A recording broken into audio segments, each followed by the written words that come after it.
శ్రీమాత్రే నమః. ఈరోజు ఈ వీడియోలో మనం 2024 జనవరి 3 బుధవారం సింహరాశి ఫలితాలను చూద్దాం. మీరు ఇలాగే ప్రతిరోజు సింహరాశి ఫలితాలను తెలుసుకోవాలి అనుకుంటే మన ఛానల్ని సబ్స్క్రైబ్ చేసుకోండి. అలాగే ఈ వీడియోని ఒక లైక్ చేయండి. మీ ఫ్రెండ్స్ అండ్ ఫ్యామిలీ మెంబర్స్కి షేర్ చేయండి.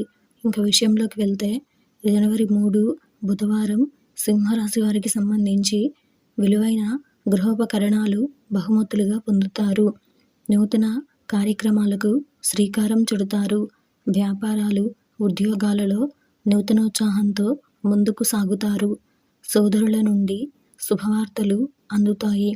నిరుద్యోగులకు ఉద్యోగ అవకాశములు దక్కుతాయి. ఈరోజు మీకు కలిసి వచ్చే సంఖ్య 5. ఈరోజు మీకు కలిసి వచ్చే రంగు ఆకుపచ్చ మరియు చామనము రంగును ధరిస్తే మంచి శుభ ఫలితాలను పొందుతారు. ఈరోజు మీకు పశ్చిమ దిక్కు ప్రయాణాలు మంచివి కావు.